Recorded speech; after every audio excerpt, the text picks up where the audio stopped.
Welcome to the weekly Volunteer and Combination Officers webinar series. This week, we're trying out something brand new and having the VCOS Executive Board come on and do a town hall kind of conversation with you all to let you know what the VCOS is doing and to hear from you. What do you like and what would you like to see done differently or more of or less of? So hang on. We're going to get to going here, but first, we always got these little political things I got to take care of. And, we got the voice over IP technology. As I tell you, if your computer freezes up, log off, log right back in, and you'll probably get back in there. No problem. And then we don't have any handouts for this presentation, but if there's something that you want that we talk about, send me or send one of us an email. And, like if you wanted to where some legislation was that the chair is going to talk about, please just let us know and we'll find that for you. But in the chat, go let me know you're there. If you have questions and answers, please ask them.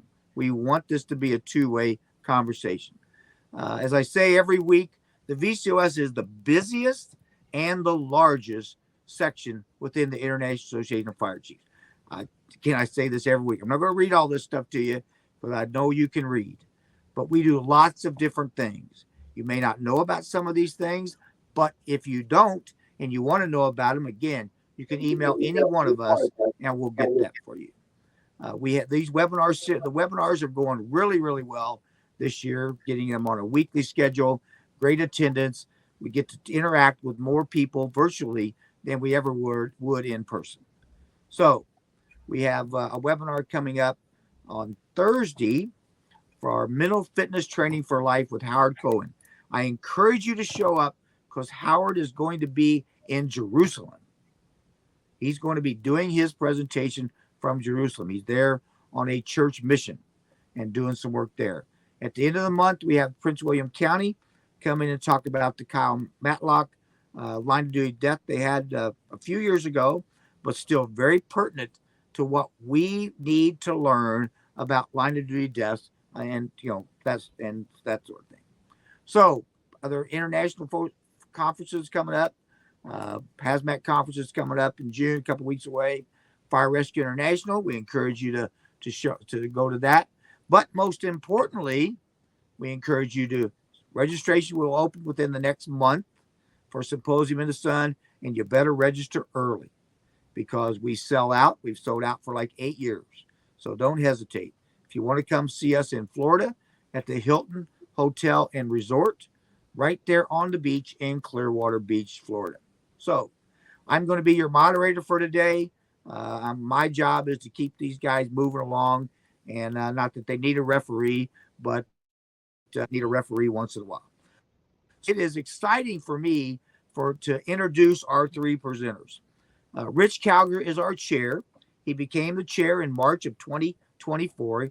He's been a fire chief in Columbus, Montana. They serve the city of Columbus and surrounding area with both fire and EMS. They have 4 stations. They do medical emergencies, including critical care level calls. So glad for our chair to be with us today. Our vice chair is Al Yancey. Got a bachelor's degree in fire source management. He's got an associate's degree in administration of justice from the John A. Logan College in Cartersville, Illinois. Certified executive fire officer, National Fire Academy certified fire officer 2, EMTB, and he's on the National Incident Management System, critical certified incident commander and planning section chief. And Al is a strategic thinker, and he keeps us thinking about strategic items within the VCOS.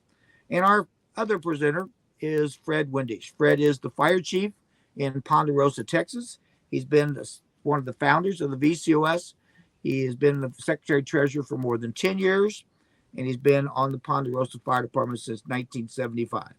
He's one of those guys that walked up to us many years ago and said, "Hey, how can I help?" And we threw a box at him and said, "Here, start working."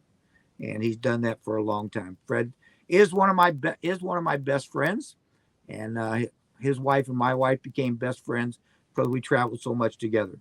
But he's an EFO Brad, very, very involved long term. So we're glad that these three are here. So with that said, I'm going to be quiet. I'm going to turn the microphone over to our VCOS chair, Rich Calgar, for any comments and talk about some of our issues. Mr. Chairman, it's all yours. Thanks, John. Thanks, Fred and Al, for being part of this as well. And thanks to everybody that's taken some time to be here with us. As John mentioned, this is kind of new. We kind of come up with this idea a little bit as a way for us to reach out to our membership and really kind of let you know what's kind of going on behind the scenes a little bit, and some of the things that we're up to. A lot of times when we're together, either at a conference or different places, we really don't get a lot of time to dive into some of the inner workings behind the scenes. So this was a good opportunity to kind of get to spend some time with folks a little bit more one-on-one. Kind of what we wanted to talk with you a little bit about, or at least on my section of things, is that to let you know that one of our goals and objectives, we kind of redefined what some of these things looked like at our last face-to-face meeting, or our face-to-face meeting that we had in February, is to see where some of our strengths and weaknesses were as the VCOS, and some of the things that we do pretty well at. And one of those things was kind of to be on the legislative side of things, that we monitor with the IAFC's help through their legislative liaison, some of the things that might really impact us as volunteer and combination departments. So while a lot of folks may have seen the hot list that the IAFC legislative liaison puts out, some of the things that we've been working on obviously are such things such as the protection of the Fire and Safer Act. Try that again. Fire and Safer Grant Programs.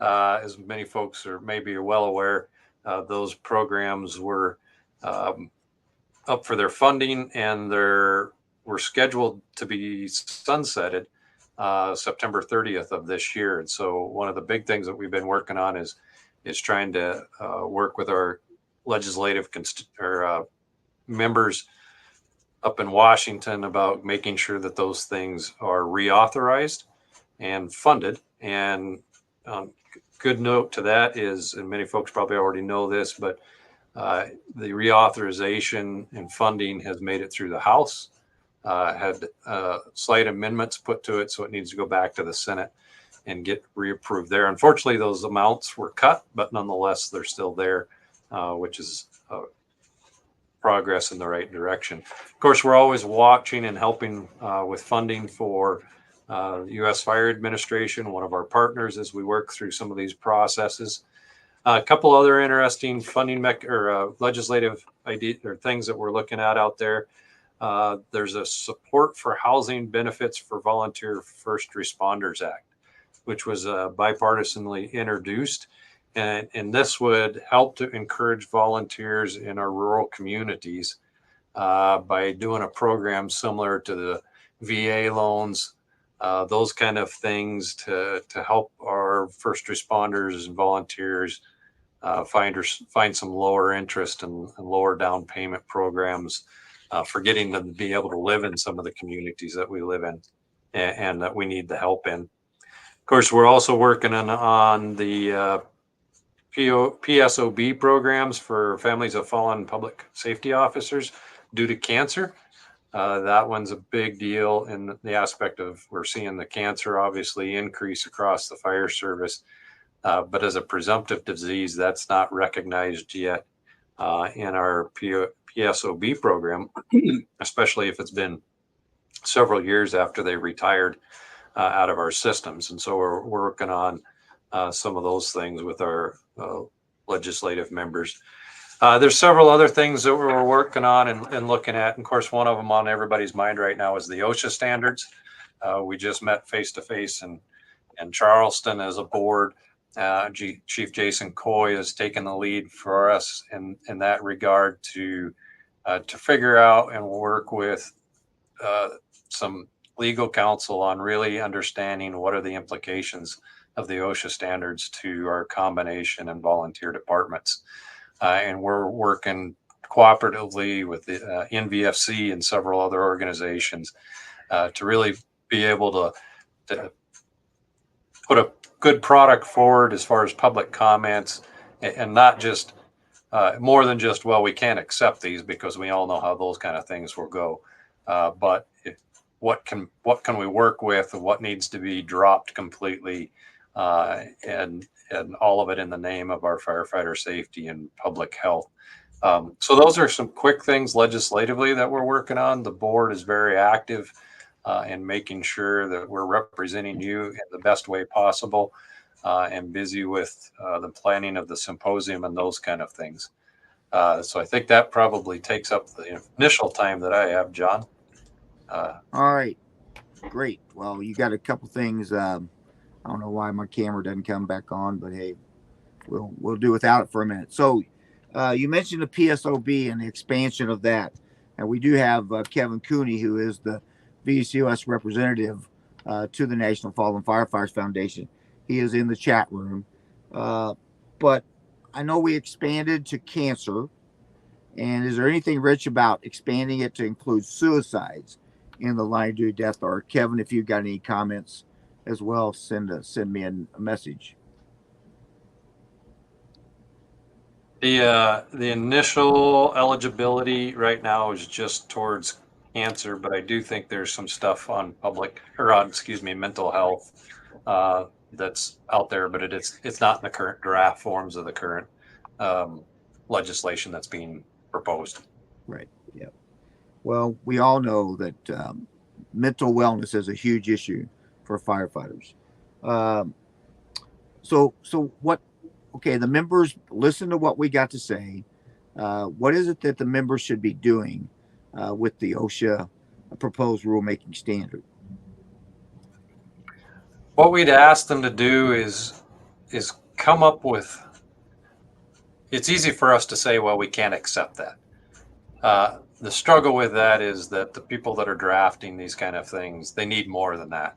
So what they really need is examples of how this will impact our organizations, and we need to be as specific or quantitative as we can about that. So we know there's financial impacts that go with some of these things, such as a mandate to switch out turnout gear every 10 years. We know a lot of budgets won't be able to handle that kind of stuff. So if people can draft stories and make them factual about those impacts to their organization, and support the why we can't support this conversation with those types of things, then that's very important. And to send those in that public comment period. And again, we all know how we know how we all react when somebody comes in and says, well, I can't do this, or you can't make me do this, or whatever. We all kind of get the bristles on the back of our neck up there a little bit and go, well, why? So don't just complain about the problem. We also got to help solve it.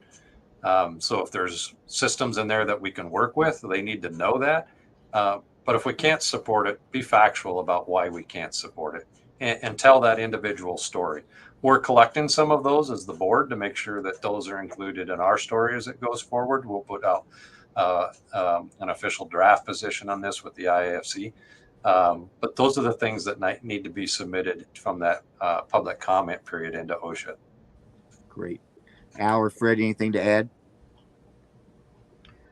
I would just add, it's a perfect opportunity to talk to your local legislator, your United States representative too, to let them know that you're paying attention to this stuff and it has a local impact, and be educated about it, and help educate them so that when they hear about this, when they're in Washington, that they have some knowledge of how it's affecting their state and their local fire department.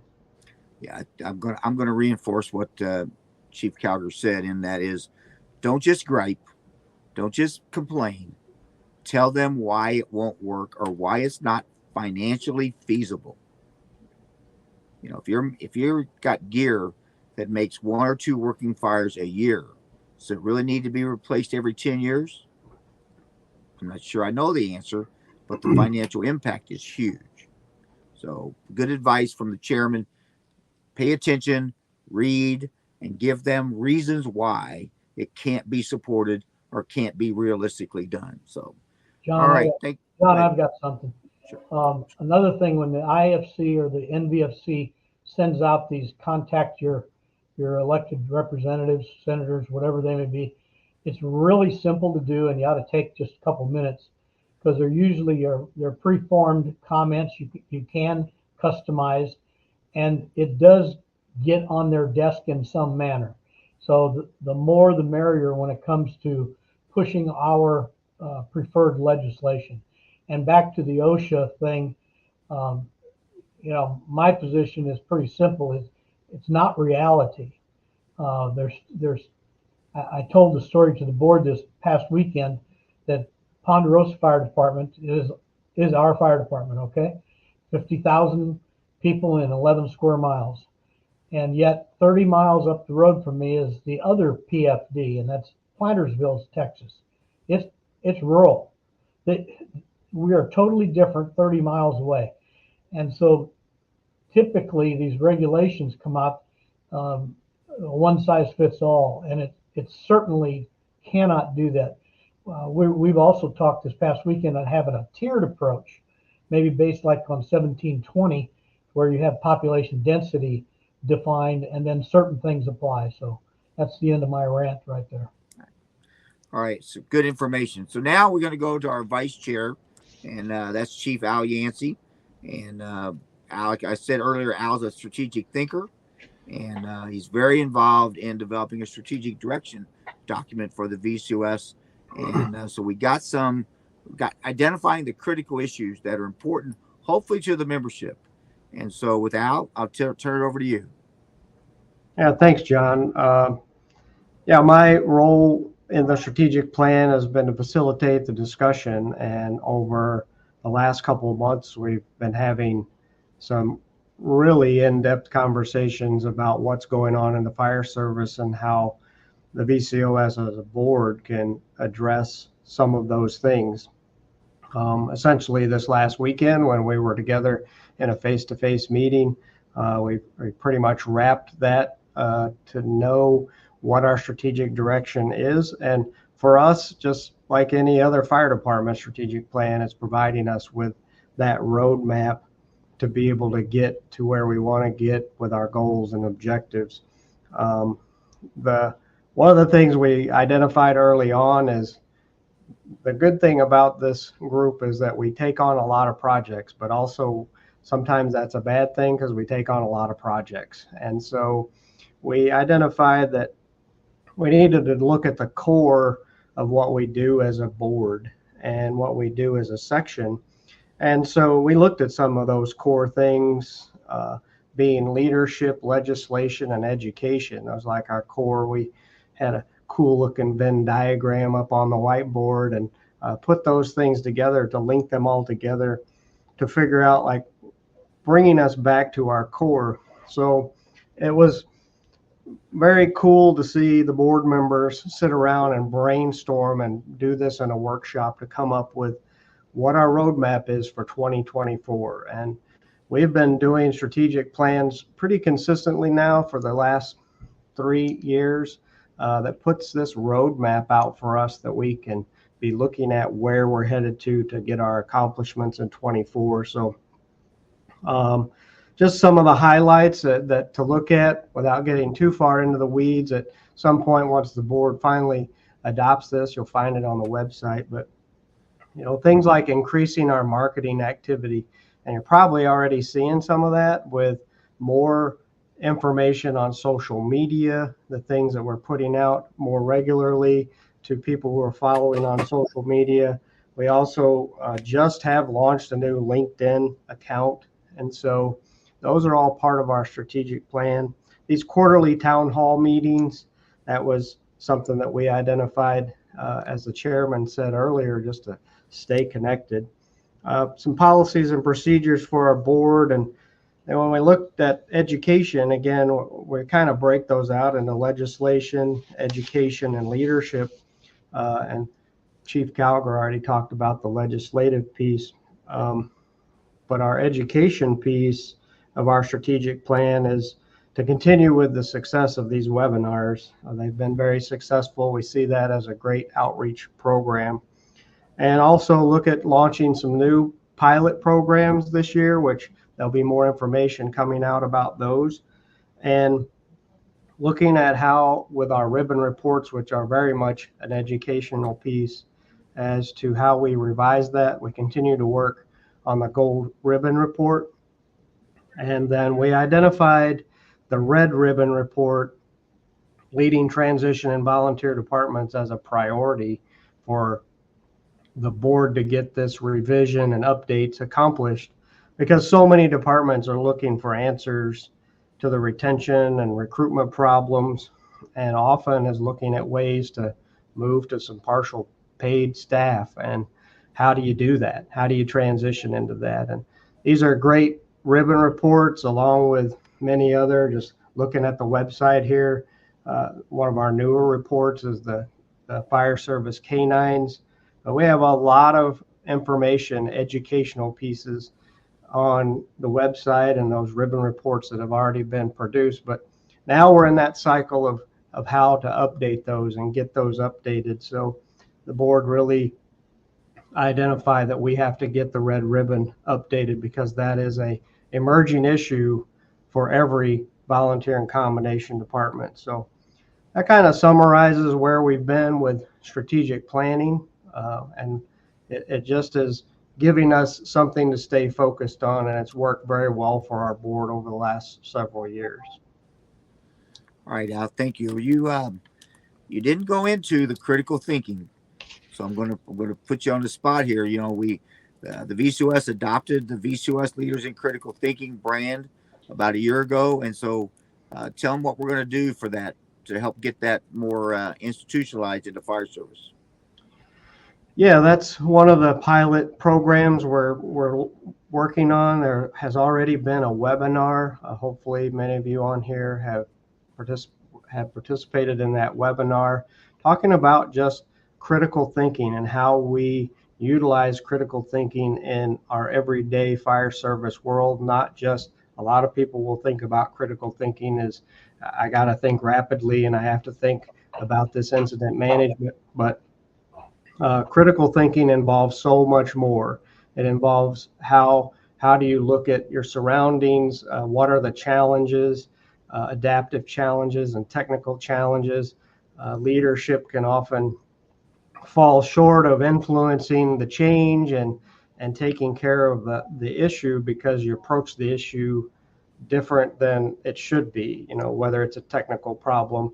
And so really digging into critical thinking, and we're working on a pilot program that is going to be an in-depth discussion, classroom, hybrid, still some of those things working through, that going to give you an opportunity to think deeper into what critical thinking is about and make the proper application. We've got some great people on the team, including a professor who works in critical thinking, teaches this on a regular basis to the university setting, and applying some of that stuff that we always don't want to talk about, scientific or theories or things like that. Sometimes it's like, sounds too boring, but when you really think about how you're applying it daily in our fire service leadership roles, it's pretty cool. So look forward to bringing that forth to the VCOS, and I hope everyone will jump on board to learn a little more about critical thinking. All right, Al, thank you very much. John, could I add a little bit here? Anything you want to add in there, Fred or Rich? Yeah. Yeah, I was very fortunate in my dual career to work for a major oil company, and back in that day, we didn't call it critical thinking. We called it root cause analysis, and you can take that to the beginning of time, but of course you don't want to do that. And there was another system called Taproot that allowed you to identify problems and what caused them. So that's the overview. But I think this critical thinking is really critical at this time in our history, because looking at our new firefighters today, they don't have the life experience that us old guys have. And their life experience is very, very limited.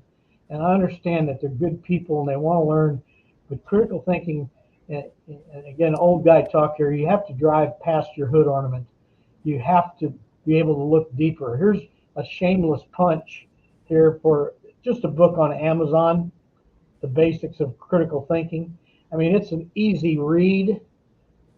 I think everybody should read this little book. It doesn't have all the answers, but it gets your mind going in the right direction. Instead of looking at the hood ornament, you're looking a block away, 2 blocks away. You're trying to encompass what's around you, your situational awareness, all of these things that come together to make the right decisions. So data in, but it's got to be good data, and we've got to move forward. Good point. And I think that all of us realize that the fire service, we have so many problems that we never dig down deep and say, oh, well, yeah, we have a recruiting problem. What's the recruiting problem? Why is there a problem? We never get down into the weeds, so to speak. We always say, well, it's the people's fault. They just don't want to join. That may or may not be true. Rich, do you have anything to add? Rich, you're muted. Sure enough, I had pagers going off in the background, so sorry about that. I was just thinking that, for one, Al's being very humble about this, and that driving this strategic plan for him is probably like pulling out toenails and that kind of stuff. This board has been mentioned before, is very action oriented, and it's kind of like herding chickens sometimes in a good way. That we see good projects and we want to get them done. So Al's focus on these strategic plans to kind of keep us on a line and a track has been a good thing. And it goes right in hand with that critical thinking side of things. And knowing, we all know very well, right, the processes that, we're not pulling with horses, or we're not pulling fire wagons with horses anymore. We got to do business differently. And that's an old analogy. We know that, but to sit there, and we just spent a weekend with the Charleston Fire Department and learn from them that the succession planning, if you want to call it that, from a very tragic moment in an organization to where a very successful, very advanced, very willing to learn and eat up advancement type of organization now. And that's really what this critical thinking for us as an organization looks like as well. And I'm glad that these guys are leading the charge on this stuff, is to be able to sit down and go, yeah, we might have made some mistakes in the past, but we can look beyond those things, or we can do things better tomorrow than we're doing them today. We just got to plan them out and really spend some time getting our heads wrapped around them. And it's a really neat and cool process. And I'm very excited to be part of it. You know, one of the things that really hit me was they made the statement, we do not want to be defined by our past. We want to be defined for our future. And that in itself, those words mean a lot, a real lot. They're constantly looking forward. And then for our audience, I was ultimately impressed with the way the city works with the smaller agencies that are touching the city and in the area. They run auto aid. They're very aware there may be sometimes that volunteers won't show up, and they go, that's okay.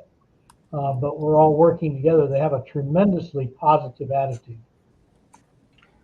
And I would add that's been a real focus of Chief Buckman working with us too on this critical thinking piece, and what that education looks like is like, how do you dig very deep into the situation that you're facing? You know, we know that there's a recruitment issue all around the country, and we know that a lot of times trying to figure out these problems, it's like we throw the same old thing at it again and again and again, and we're expecting different results.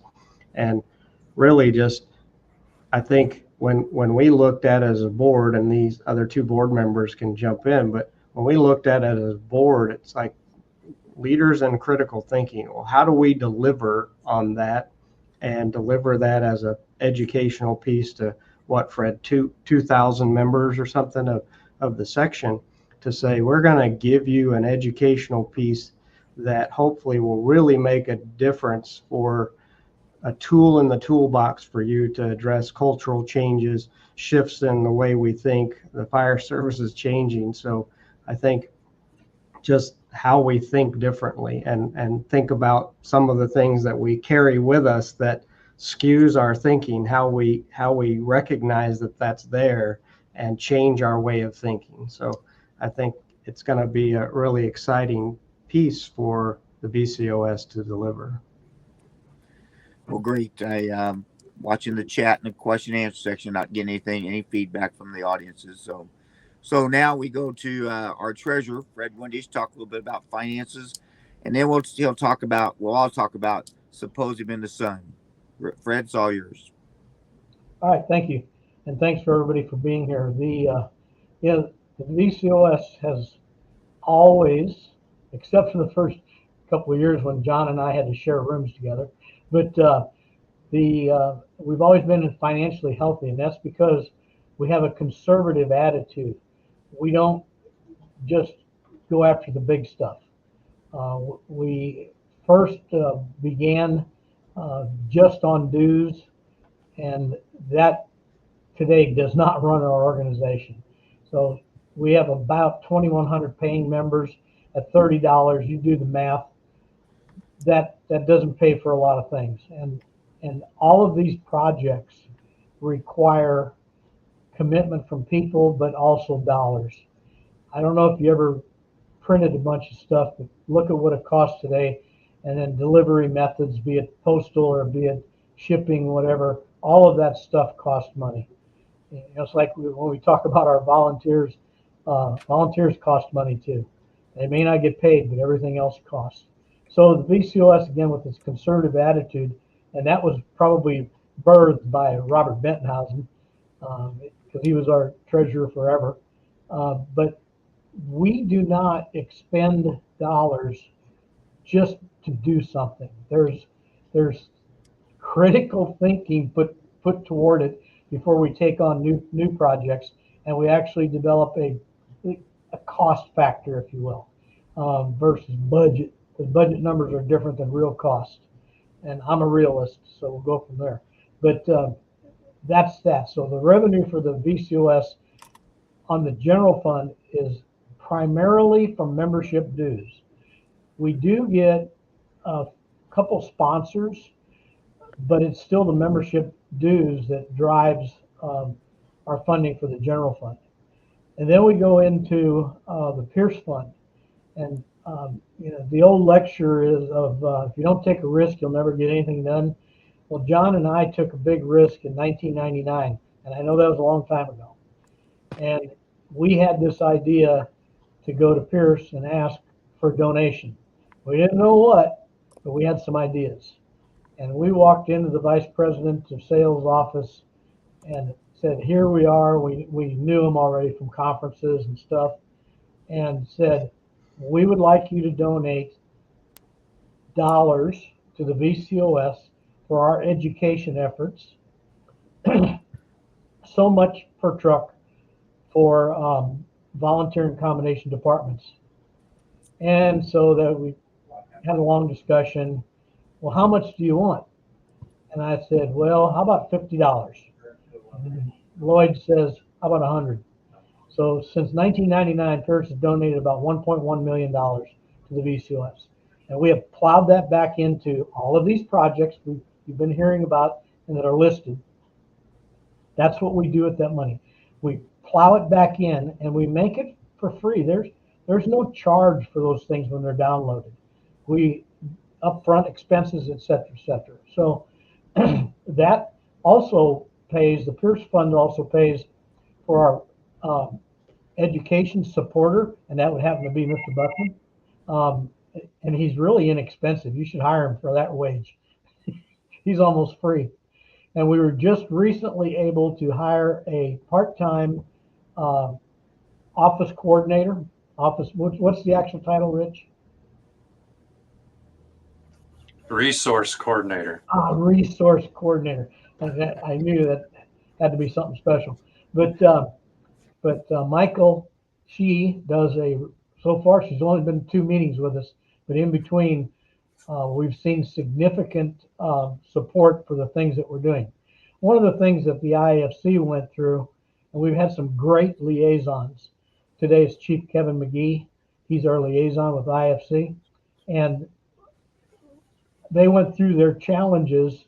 COVID affected everybody, like our fire department, all of you, and now they're still trying to build staff back at the IFC. So we went a little bit to the risk side and spent a little money to get our resource coordinator on board, and she's doing really, really well. So the last subject is of revenue is the symposium in the sun. And I think, John, you and I are going to cover this, or how are we going to do this? Yeah, well, you go ahead and then I'll fill in some blanks. Okay.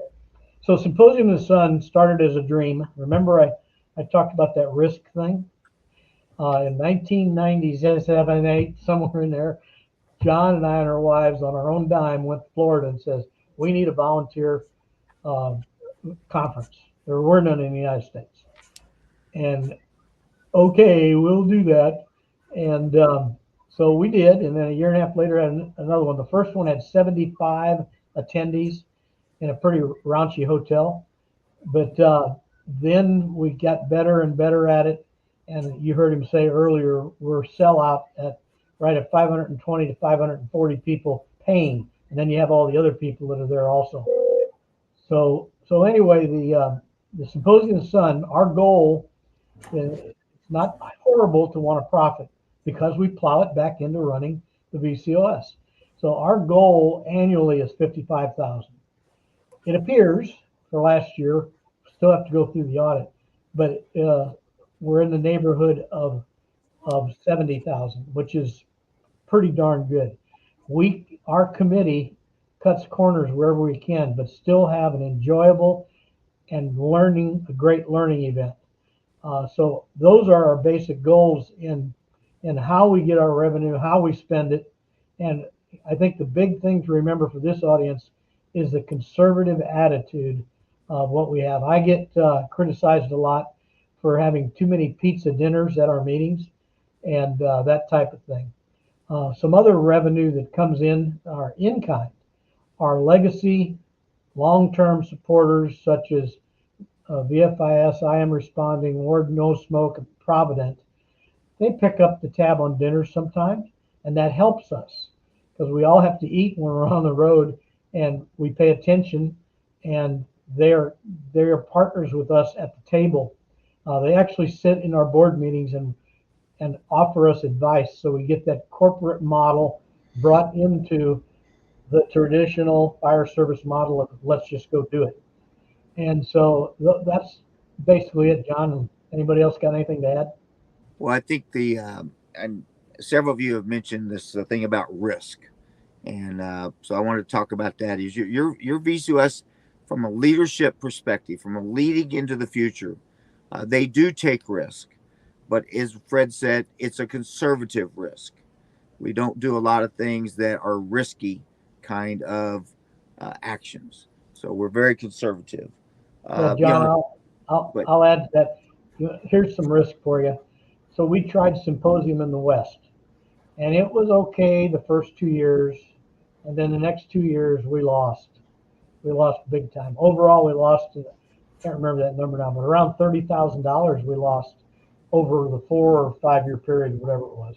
So we stopped that because we want to stop the bleed because it was taken away from other stuff. So it was a great idea, but it just didn't work out. And when you look at cost to run a national organization, one of the things we can, we're shocked when we found out is we actually have to pay for the webinar time. So this is not a free service. It's a free to you, but we're actually paying a fee, 1 for management and 2 for actually having access to the platform. So, those are just a couple examples. We try to make Symposium in the Sun a family-friendly event. We want you to bring your spouse or significant other. We want you to bring multiple firefighters. We know it's expensive, but we try to make sure that you get a good return on your investment. We used to say, Friday afternoon was open. Go do whatever you wanted. Well, last couple of years, we've been filling Friday afternoon in with some other things. Some will still go to the beach. Some will still go do some tourism kind of things. but a lot of people will stay and do some of the afternoon workshops on Friday. So again, if you want to come to Symposium in the Sun, you got to get registered early once it gets opened up, and get on board and come down and see us. Like I tell people, it's like 600 of your best friends. We're friendly. Everybody wants to talk to each other, share ideas, share successes, and share failures as well. So with that, we do have Jay Al Amin. Jay Al, if I mispronounced your name, I apologize. He is from Saudi Arabia, and his question has nothing to do with what you guys talk about. But when we log off, Jay Al, you will be asked to fill out a survey, and when you do the evaluation, then you get your certificate after that. So yes, there is an evaluation, and that's how you get your certificate. So with that, I would go back to Mr. Chairman. Is there anything that you've thought about that we haven't talked about? Maybe.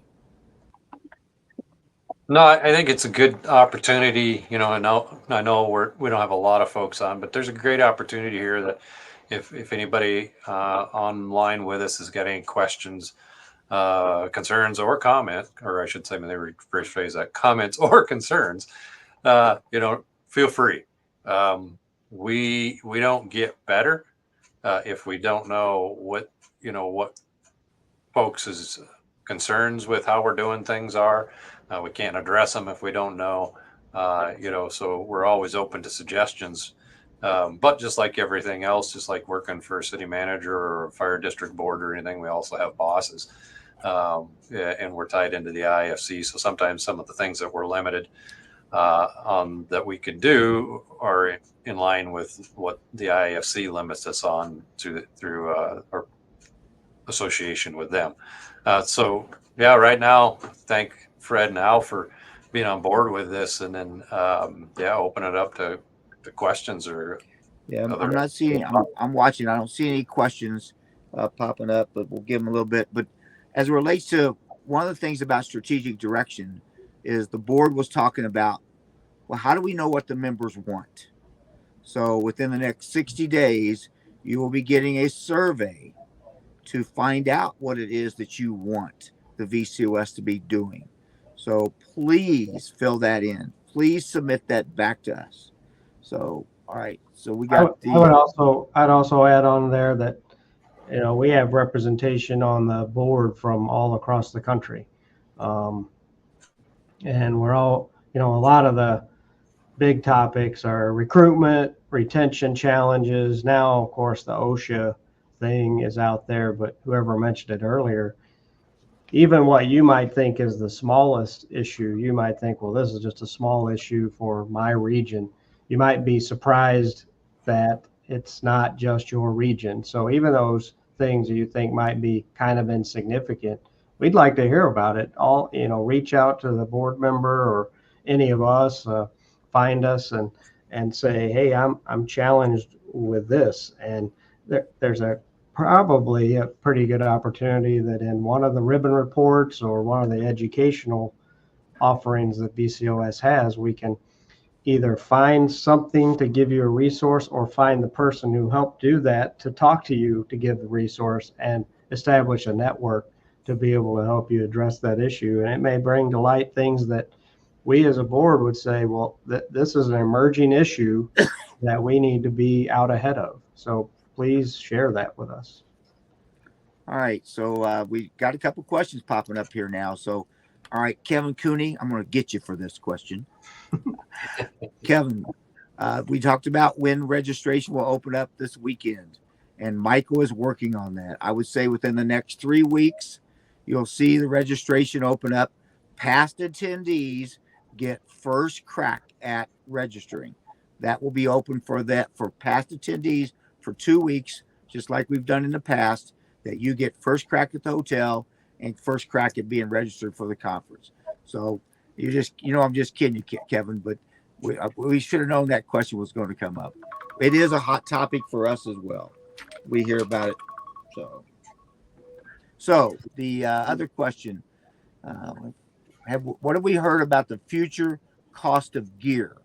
That gear, 10 sets of gear may cost as much as $60,000. Anybody want to jump on that one? You know, a couple years ago, well, probably maybe it was about 2.5 years ago. I guess that's a couple. That we did out of our region here. They do a leadership think tank in which we've got to go down to one of the distributors down in the Denver area of some of the material that is used in turnout gear. And I think this is a bigger picture than just turnout gear. I think it's apparatus, it's everything across the board. And one of the things we were talking about was the whole supply chain issues, the issues that we're encountering after post-COVID. And what we were told by the manufacturers then is don't expect prices to go back to what you think they should be, that this is the new norm.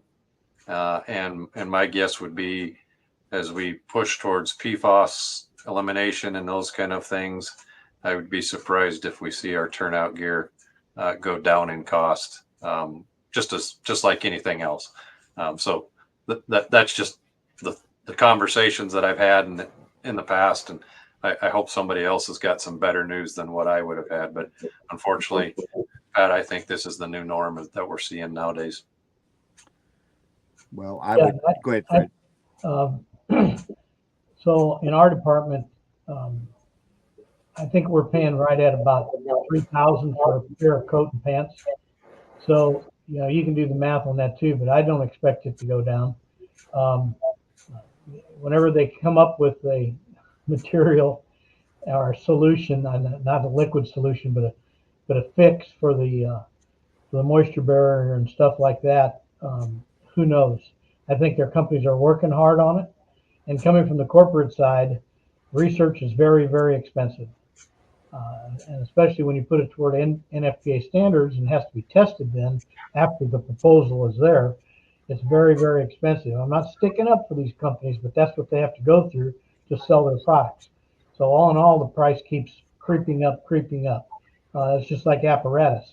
For those of you that are aware, 2027, I think it is the new emission standard. I'm an ex-auto mechanic, so I kind of understand this stuff. But manufacturers are saying in the neighborhood of $100,000 per apparatus just to meet those emission standards. And it's all about the motor and the heat.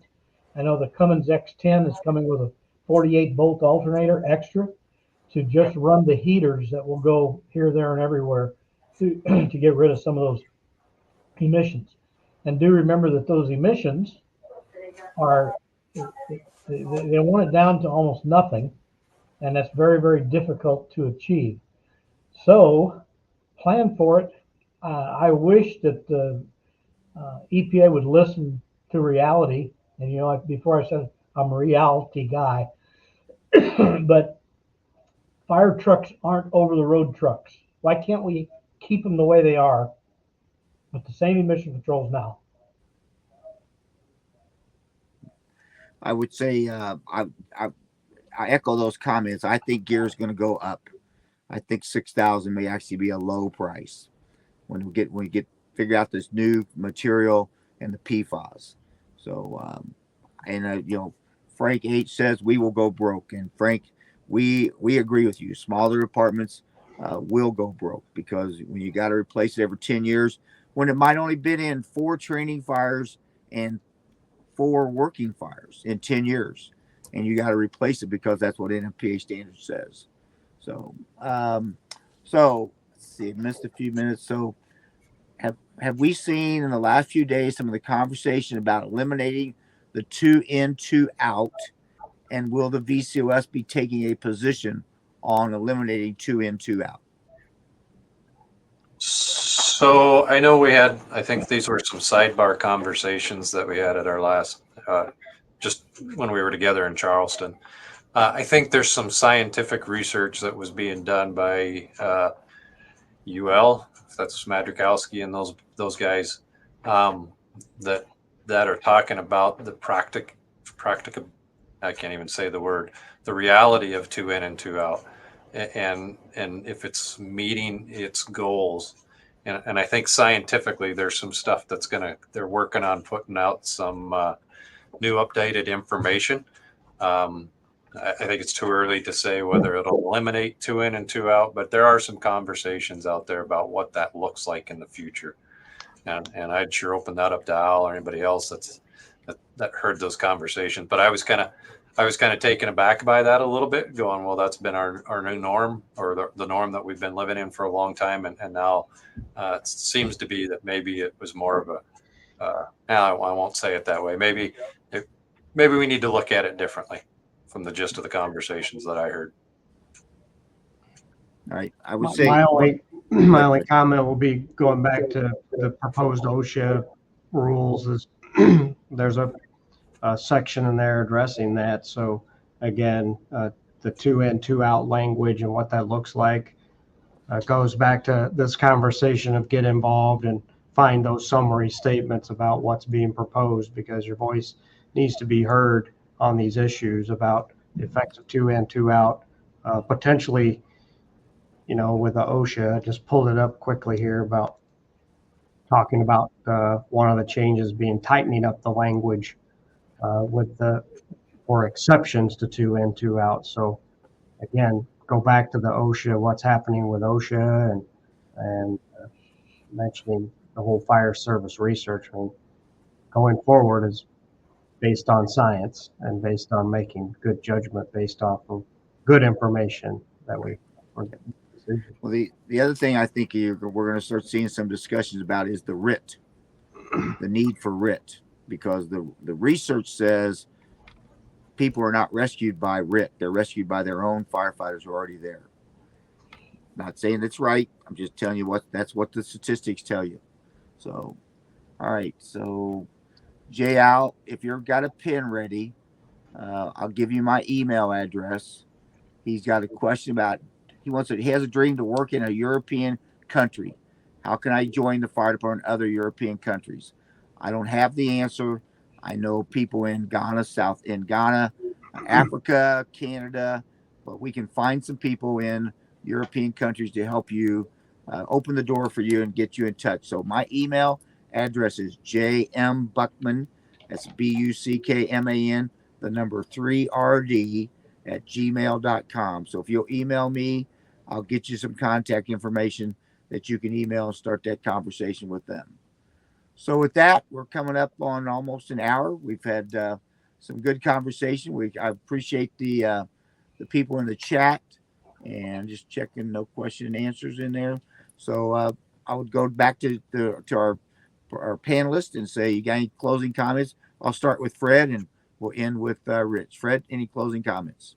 I would just hope that you on this call are the VCOS recruiters, because there's power in numbers, allows us to do our job, represent you. So think about becoming members of the VCOS and tell your neighbors. A lot of people today they want to see it in their hands. Well, we can't always put everything in your hands, but the point is that there's power in numbers, especially legislatively. So that's my comment there. All right. Thank you, Fred. Al?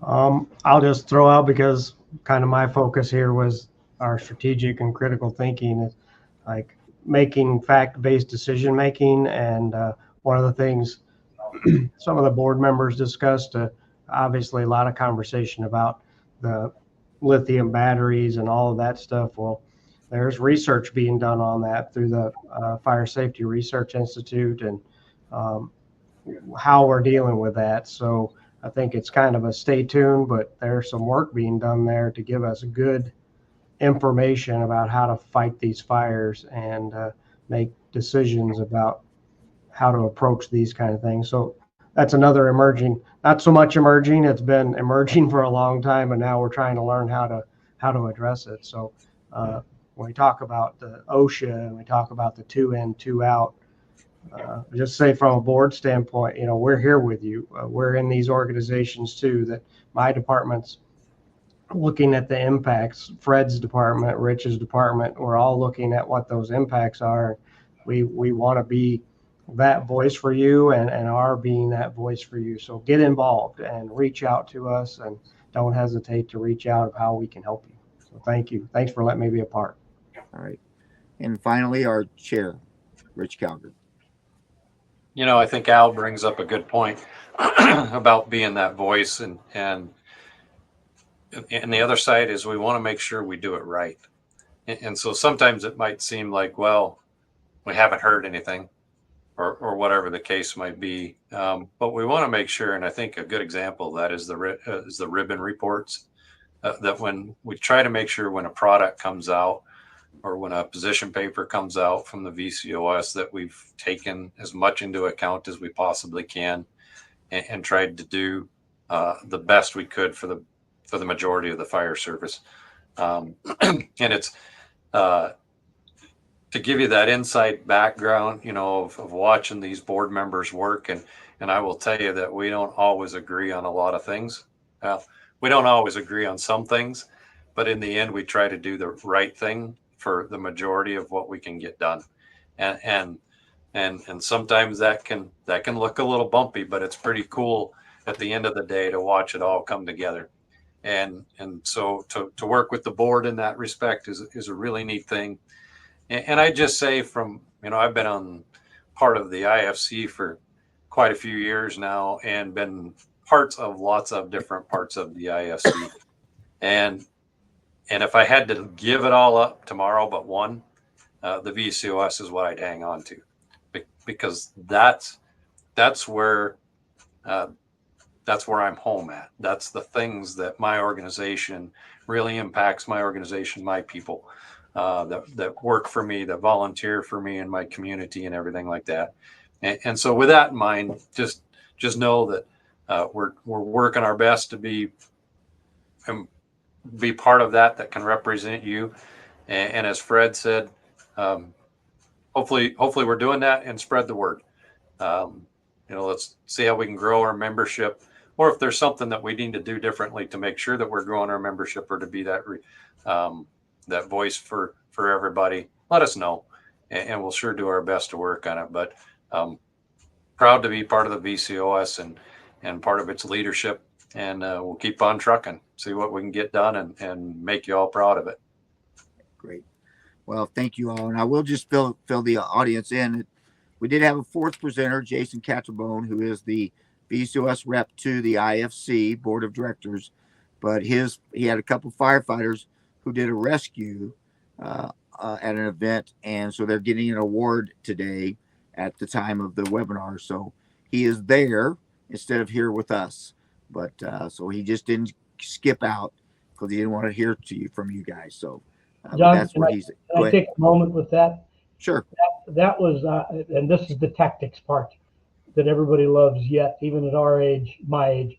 But that was our fire, and it's Klein Fire Department right next to us, and we have a very, very robust auto aid system. And that fire came in just 3 blocks from our headquarters, and it was blowing and going. And when we got there, we didn't know there were people inside. I mean, there was people really, I mean, the fire was just going. And Klein pulled up right really close. And that's when we found out a neighbor said that there's somebody in there.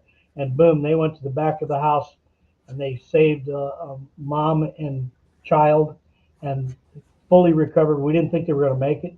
And tonight is that award at the 100 Club in Houston. So for those of you out in the world, work together. It pays off. Here's a prime example of the red trucks and the green trucks working together, and we saved 2 lives, and pretty cool stuff. Great. Thank you, Fred. You will receive a link. This is a recorded session, so you can share that with other people. Let us know about your experience by filling out the survey. And finally, with that, I will say thank you all very much for coming, and thank you all for participating. We do appreciate your input. We appreciate you showing up.